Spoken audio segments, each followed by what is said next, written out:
राधा वल्लभ श्री हरिवंश, राधा वल्लभ श्री हरिवंश। नारायणं नमस्कृत्यं नरं च नरोत्तमं देवी सरस्वती व्यासं ततो जयमुदीरये। राधा मेरी माती है, पिता मेरे घनश्याम, इन दोनों के चरणों में मेरा कोटि कोटि प्रणाम। ओम श्री परमात्मने नमः। मन और बुद्धि अपने नहीं, मन बुद्धि अपने नहीं, अपने स्वरूप में स्थित होने की बात जहाँ आती है वहाँ हम उन्हीं मन और बुद्धि से स्थित होना चाहते हैं जिनमें संसार के संस्कार पड़े हैं। कोई मन और बुद्धि संसार की तरफ ही दौड़ते हैं। हमारे पास मन और बुद्धि लगाने के अलावा कोई उपाय है ही नहीं। ऐसी स्थिति में हम मन बुद्धि से कैसे अलग हो? हम मन बुद्धि को परमात्मा में लगाते हैं तो वे संसार की तरफ जाते हैं। इसमें मुख्य बात यह है कि हमारे भीतर में संसार का महत्व जचा हुआ है। उत्पत्ति विनाशील का जो महत्व अंतःकरण में बैठा हुआ है उसको हमने बहुत ज़्यादा आदर दे दिया है। यह बाधा हुई है।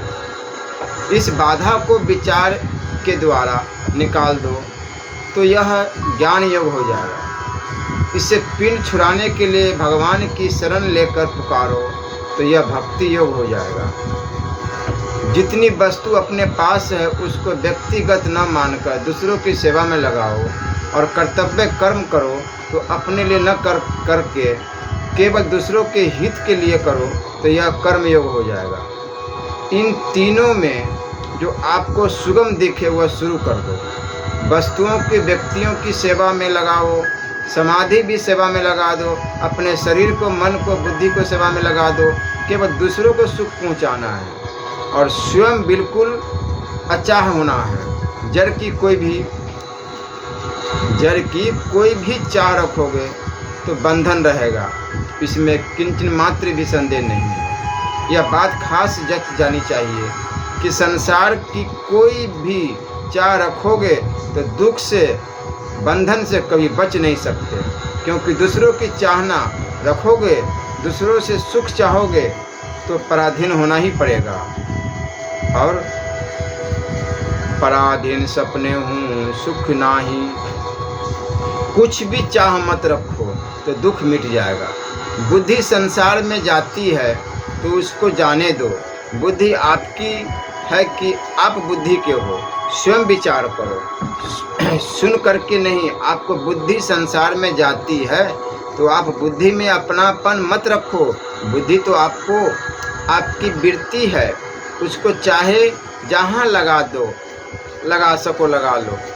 तो उससे विमुख हो जाओ कि मैं बुद्धि का दृष्टा हूँ, बुद्धि से बिल्कुल अलग हूँ। स्वयं बुद्धि को जानने वाला है। बुद्धि एक करण है और परमात्मा तत्व करण निरपेक्ष है। पढ़ाई के समय भी मेरी यह खोज रही है कि जीवन का कल्याण कैसे हो। मेरे को जब यह बात मिली कि परमात्मा कण कण निरपेक्ष है, तब मुझे बड़ा लाभ हुआ, बड़ी प्रसन्नता हुई। आप इस बात पर आरंभ से ही ध्यान दे दो तो बड़ा अच्छा रहे। तत्व वृत्ति के कब्जे में नहीं आएगा। प्रकृति की वृत्ति प्रकृति से अतीत तत्व को कैसे पकड़ेगी? अतः यह विचार आप पक्का कर लो कि तत्व की प्राप्ति करण निरपेक्ष है, करण सापेक्ष नहीं है। करण निरपेक्ष को हम कैसे माने? करण की तरफ से आप चुप हो जाओ। करण को ना अच्छा समझो न मंदा समझो। यदि करण को कर्ता ग्रहण नहीं करे तो कर्ता करण से स्वतः अलग है। करण से अपने को अलग अनुभव करके चुप हो जाओ। अगर हो सके तो सेकंड 2 सेकंड चुप हो जाओ, चिंतन कुछ भी मत करो, आत्म संस्त मन कृत्वा न किंचिदपि चिंतयते। कुछ भी चिंतन नहीं करोगे तो आपकी स्थिति स्वरूप में होगी। यह बहुत ही बढ़िया साधन है। हम कुछ भी चिंतन करते हैं पर चिंतन हो जाता है तो क्या करें। इस विषय में एक बात विशेष ध्यान देने की है कि जब कोई चिंतन आता है तब साधक उसको हटाता है। साधन करने वाले को प्राय यही उद्योग रहता है कि दूसरी बातें याद आए तो उसको हटाओ और परमेश्वर में लगाओ। इस उद्योग से जल्दी सिद्धि नहीं होती, साधक जल्दी सफल नहीं होता। सफलता की कुंजी यह है कि उस चिंतन की अपेक्षा कर दो। कोई ऊंची या नीची वृत्ति आए तो उसको महत्व मत दो। वृत्ति न हटाओ और न लगाओ। हटाओ तो वृत्ति को महत्व दिया और लगाओ तो वृत्ति को महत्व दिया। वृत्ति को महत्व देने से जड़ता का महत्व आएगा, स्वरूप का महत्व नहीं रहेगा। यह मामूलिक बात है। आपकी दृष्टि इधर हो जाए इसलिए कहता हूँ। यह बात मेरे को बहुत प्रिय लगी है कि बहुत उत्तम लगी है। इससे बहुत लाभ होता है। मन बुद्धि की अपेक्षा करो, उसमें अच्छा मंदा कुछ भी आए, कुछ भी चिंतन मत करो। जो चिंतन आ जाए उसकी अपेक्षा कर दो, उसके साथ विरोध मत करो, उसको हटाओ मत, पकड़ो मत। यदि यह अपेक्षा करने की अटकल आ जाए तो बहुत लाभ होगा। चिंतन से उदासीन हो जाओ, न उसको भला समझो न उसको बुरा समझो। भला समझने से ही संबंध जड़ता है और बुरा समझने से ही संबंध जुड़ता है। जिन्होंने भगवान से प्रेम किया उनका भी उद्धार हुआ और जिन्होंने भगवान से बैर किया उनका भी उद्धार हुआ, परंतु जिन्होंने कुछ भी नहीं किया उनका उद्धार नहीं हुआ। अतः संसार से प्रेम करोगे तो फंसोगे, बैर करोगे तो फंसोगे, क्योंकि प्रेम या बैर करने से संसार का संबंध हो जाएगा। संसार का संबंध तोड़ना यानी ज्ञान योग की खास बात। विवेक सत्य असत्य का निर्णय करता है। अतः विवेक को महत्व देकर असत्य की अपेक्षा कर दो। वृत्तियाँ पैदा होती है और नष्ट होती है। इस कारण असत्य है जिसका उत्पत्ति विनाश होता है, तो जिसका आरंभ और अंत होता है वह असत्य है। जो असत्य है वह अपने आप मिटता है। अतः उसको मिटाने का उद्योग करना बिल्कुल निरर्थक है। जो उत्पन्न हुआ है उसका खास काम मिटना ही है। लड़का पैदा हुआ तो उसका आवश्यक काम क्या है? आवश्यक काम है मरना। वह बड़ा होगा कि नहीं, उसका ब्याह होगा कि नहीं, उसके बेटा बेटी होंगे कि नहीं, उसमें संदेह है, पर वह मरेगा कि नहीं, इसमें संदेह नहीं है। अतः उसका खास काम मरना ही है। इसी तरह वृत्ति पैदा हुई तो उसका खास काम नष्ट होना ही है। इसलिए उसको नष्ट करने के लिए उद्योग करना, बल लगाना, बुद्धि लगाना, समय लगाना बिल्कुल मूर्खता है और उसको रखने की चेष्टा करना भी मूर्खता है। जो चीज़ रहेगी ही नहीं उसको रखने की इच्छा करना ही तो महान दुख है। परंतु हमारे भाई चलते ही नहीं, क्या करें? न तो रखने की इच्छा करनी है और न हटाने की इच्छा करनी है, किंतु अपने कर्तव्य का पालन करना है जिससे सबको सुख हो, आराम हो। जो अपने आप मिट जाएगी, रहेगी नहीं, उसकी अपेक्षा कर दो।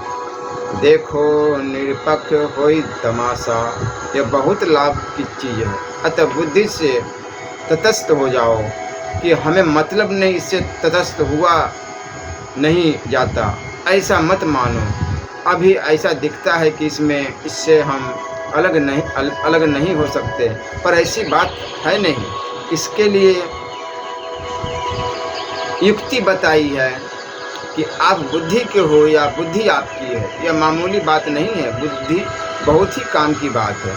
बुद्धि के हम नहीं हैं, हमारी बुद्धि है, हमारी बुद्धि है। अतः हम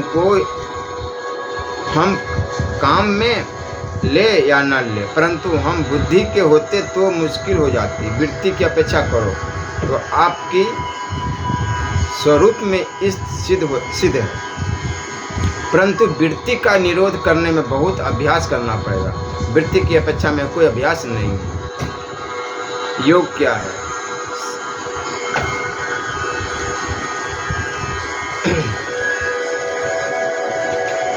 सम नाम परमात्मा का है, परमात्मा में स्थित होना गीता का योग है, और चित्त वृत्तियों का निरोध करना योग दर्शन का योग है। आप कहते हैं कि मन नहीं रुकता, पर मन रोकने की आवश्यकता नहीं है, आवश्यकता है परमात्मा में स्थित होने की। जहाँ आप चुप होते हैं वहाँ आप परमात्मा में ही हैं और परमात्मा में ही रहेंगे, क्योंकि कोई भी क्रिया, वृत्ति, पदार्थ, घटना, परिस्थिति परमात्मा को छोड़कर हो सकती है क्या? वस्तु, व्यक्ति, पदार्थ, घटना आदि की अपेक्षा कर दो तो परमात्मा में ही स्थिति होगी। हाँ, इसमें नींद, आलस्य नहीं होना चाहिए। नींद में तो अज्ञान, अविद्या में डूब जाओगे। नींद खुलने पर कहते हैं कि मेरे को कुछ पता नहीं था, पर आप तो उस समय थे ही ना। अतः नींद, आलस्य तो हो नहीं, और चलते फिरते भी आप चुप हो जाए तो कुछ भी चिंतन न करें। यह गीता का योग है। इससे बहुत जल्दी सिद्धि होगी। योग दर्शन के योग में बहुत समय लगेगा। आप परमात्मा में वृत्ति लगाओगे तो वृत्ति आपका पिंड नहीं छोड़ेगी, वृत्ति साथ रहेगी। इसलिए मन बुद्धि की अपेक्षा करो, उनसे उदासीन हो जाओ।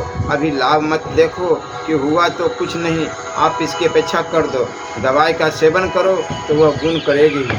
आप ख्याल करें, बुद्धि कारण है और मैं करता हूँ, बुद्धि मेरी है, मैं बुद्धि का नहीं हूँ। यह संबंध विच्छेद बहुत काम की चीज़ है। आप बुद्धि हो ही नहीं।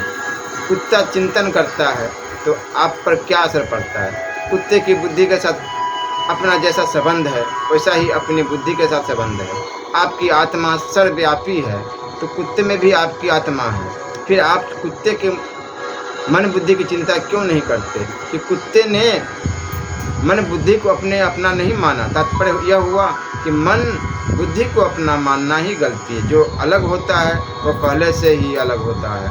सूर्य से प्रकाश को कोई अलग कर सकता है क्या? आप शरीर से अलग होते हैं तो पहले से ही आप शरीर से अलग हैं।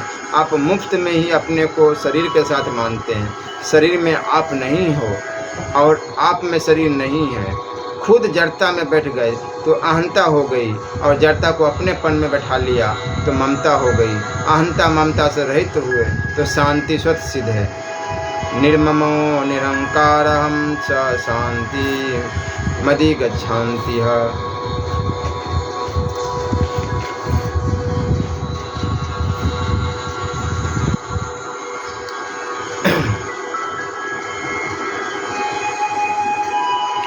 भगवान का साक्षात अंश होने से जीव का भगवान से साधमर्य है। अतः जैसे भगवान निर्दोष है ऐसे जीव भी स्वरूप से सर्वथा निर्दोष है।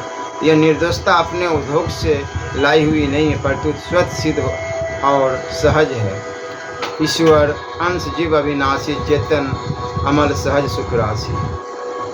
मनुष्य के भीतर यह बात बैठी हुई है कि हम दोषों को दूर करेंगे, निर्दोष बनेंगे, तब भगवान की प्राप्ति होगी। परंतु सांसारिक वस्तुओं को प्राप्त करने का जो तरीका है वह तरीका परमात्म तत्व की प्राप्ति का नहीं है।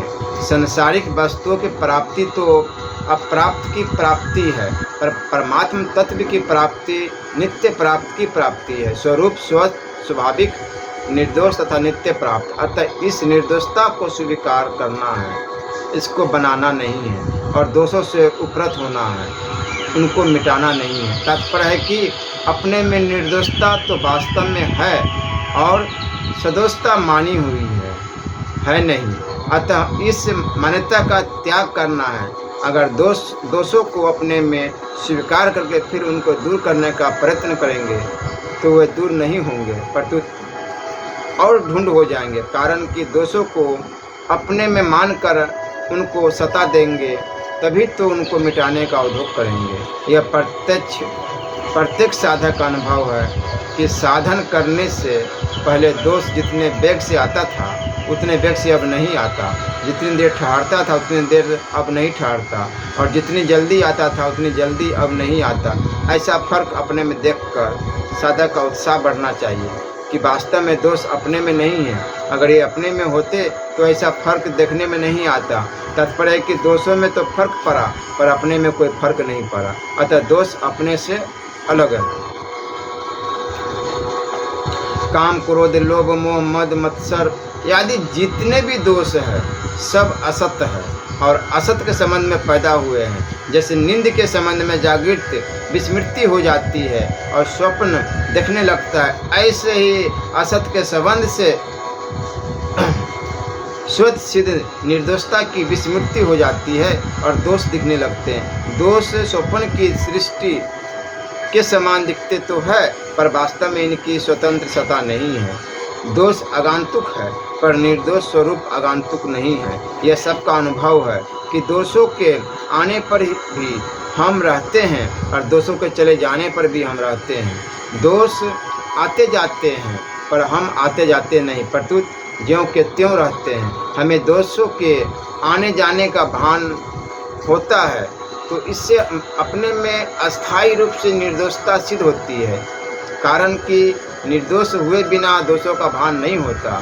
हम निर्दोष है तभी दोषों का भान होता है, और जिसका भान होता है वह अपने से दूर होता है। कैसा ही दोष क्यों न हो, वह मन बुद्धि में ही आता है, अपने में कभी नहीं। परंतु मन बुद्धि के साथ तादात्म्य होने से दोष अपने में दिखने लगता है। प्रकृति का कार्य होने से मन बुद्धि भी दोषी और अनित्य ही है। हमारा संबंध न मन बुद्धि के साथ है और न उनमें आने वाले दोषों के साथ है। जो आदि और अंत में नहीं होता वो मध्य में भी नहीं होता, यह सिद्धांत है। जैसे दर्पण में मुख पहले भी नहीं था, पीछे भी नहीं रहेगा, और वर्तमान में प्रत्यक्ष दिखने पर भी वह वास्तव में है नहीं, ऐसे ही अपने में दोष पहले भी नहीं था, पीछे भी नहीं रहेगा, और वर्तमान में दिखते हुए भी वह अपने में नहीं। जैसे दर्पण में मुख की प्रतीति है, ऐसे ही अपने में दोषों की प्रतीति है, वास्तव में दोष है नहीं। जैसे अपने में दोष नहीं, ऐसे ही दूसरे में भी दोष नहीं है। सबका स्वरूप स्वतः निर्दोष है, अतः कभी किसी को दोषी नहीं मानना चाहिए, अर्थात निर्दोष स्वरूप की तरफ ही स्वतः दृष्टि रखनी चाहिए। ऐसा समझना चाहिए कि दूसरे ने आगंतुक दोष के वशीभूत होकर क्रिया कर दी, पर न तो वह क्रिया स्थायी रहेगी तथा न उसका फल स्थायी रहेगा। क्रिया और फल तो नहीं रहेंगे, फल स्वरूप रहेगा। अगर हम दूसरे में दोष मानेंगे तो उससे वे दोष आ जाएंगे, क्योंकि उसमें दोष देखने से हमारा त्याग, तप, बल आदि भी उस दोष को पैदा करने में स्वाभाविक सहायक बन जाएगा, जिससे वह व्यक्ति दोषी हो जाएगा।